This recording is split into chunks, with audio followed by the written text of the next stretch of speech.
What's up, everyone? Welcome back to another review, and this time we're taking a look at Sleepwalkers, directed by Mick Garris and written by Stephen King. Sleepwalkers has the notoriety of being the first original screenplay that Stephen King wrote that is not based off any of his prior material. Like, this is an original idea that he wrote specifically. Yeah, this is an original idea that King wrote specifically for film. And after watching this movie, I can say this: I didn't like it. I thought Sleepwalkers sucked. I thought this was a really bad movie. It has a couple of things in it that were okay, and some cameos that I got a chuckle out of, but as an overall story, I mean, the premise is intriguing. Yeah, the premise of this film on paper is intriguing. Like this idea of these last two survivors of a species known as sleepwalkers, which are like werecats, like these monstrous beings who need to suck the force out of virgin girls in order to sustain their lifeline. No, that concept is intriguing. It has like a little bit of Dracula mixed in, but the execution was just totally just off. So I'm gonna say this: if Sleepwalkers was written and directed as a dark comedy or a horror parody, this could have gone down as something actually very cool or very fun.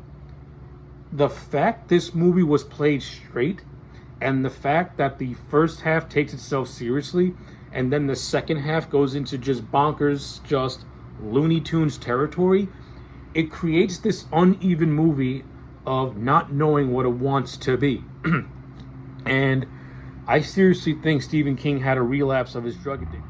Yeah, I think the man had a relapse, and I think he did too much cocaine and drank too much booze while writing this movie, because no person with a sober mind can come up with an idea like Sleepwalkers, in which the two villains, a mother and a son, are incestuous lovers, which is a complete red flag, and I hate that concept in my movies. I'm okay with the idea of them sucking the life force out of virgins in order for them to live, but the second you make them lovers, it does not need to be here. It serves no purpose. I don't know why it's here, and I don't like it.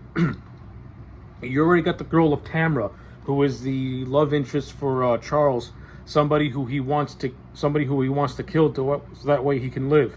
I think this movie missed the idea of him legitimately falling for Tamra and him having to wrestle with the fact of having to kill her, since he developed these romantic feelings for her. Now, if the movie wanted to take itself seriously and actually wanted me to feel some pathos for Charles and Mary, they could have added in that element.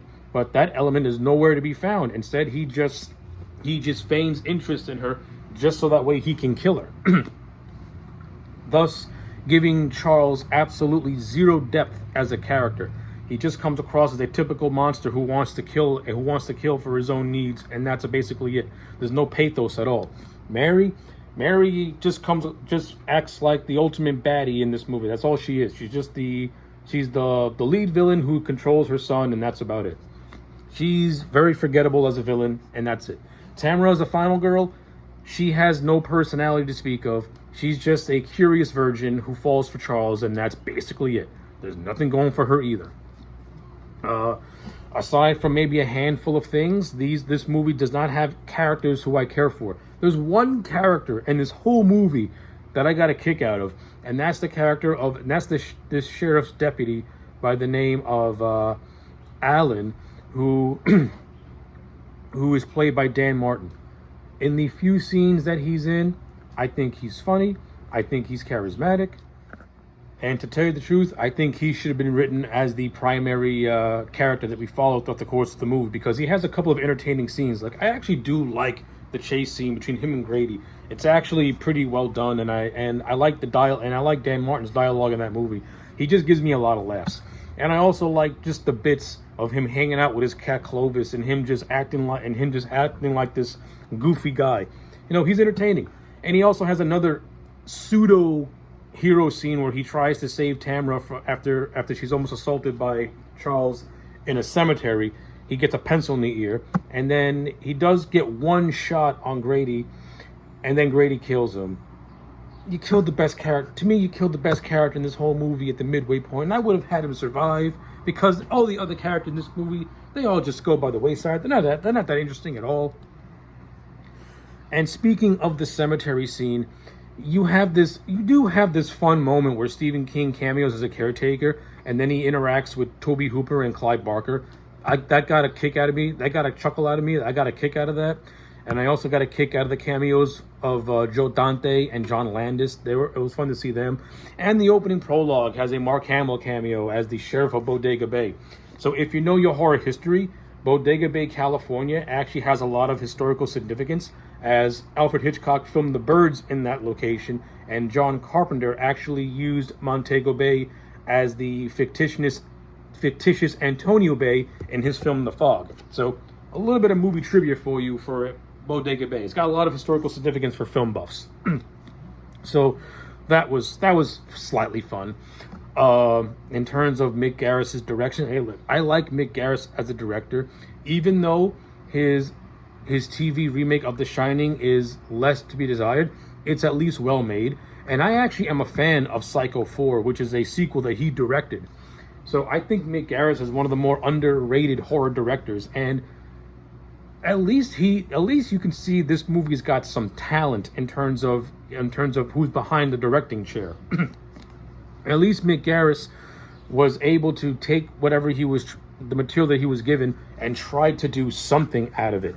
I think Mick Garris should have approached this as more of a horror parody as opposed to something straight-laced, because as a straight-laced movie, this thing just does not work at all.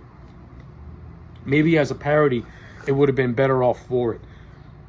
It does have some, like I said, it does have some decently directed moments. Like I like the car chase scene between Alan and Charles. That was well done. I do like some of the gore effects. I like this scene where Charles attacks his teacher, played by Glenn Shaddix. That was decently directed. And even though it wasn't fully explained, I do like the whole idea of cats being the natural enemy of the Sleepwalkers.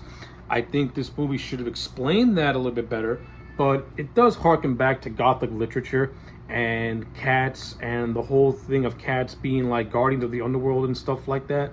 Like if this movie would have explained that a little bit more and actually make it make more sense, or maybe one of the characters say, okay, why are cats the natural enemy of these creatures? Then it would have been a little bit easier to swallow. But the concept is okay. The explanation is non-existent.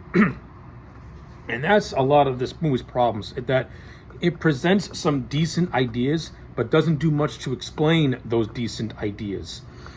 And again, the whole concept of the Sleepwalkers, it could have worked better if Stephen King would have got off the sauce and actually gave this movie a couple of rewrites and fleshed out those ideas, and not try to make this thing as hokily stupid as he actually did.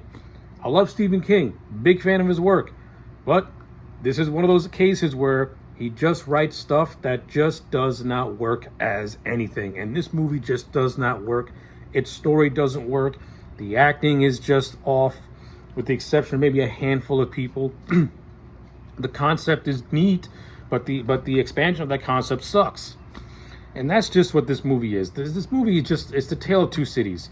You have an okay first half, which does a decent job of building some tension and suspense.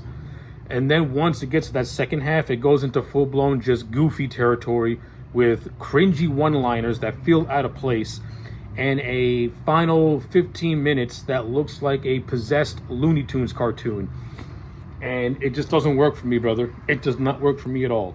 But I do like the idea of cats being the natural enemy, and I do like the whole idea of Alan's cat, Clovis, being the hero of the piece.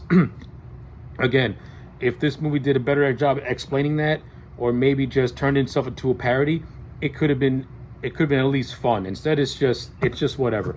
And the movie just stops once Mary is defeated. So yeah, with all that being said, Sleepwalkers to me is a solid 2 out of 10. I don't like this movie. The 2 out of 10 is for Mick Garris and the cameos and a couple of ideas here and there. Other than that, if you never watched this movie, trust me, you're not missing much. It's bad. There are better Stephen King movies out there, and as I said earlier, there are better Mick Garris horror movies out there. This is not one of them. They're fucked up. That's it. Those are my thoughts. Let me know yours in the comment sections down below. Like the video and subscribe, and I'll check you back next time for more.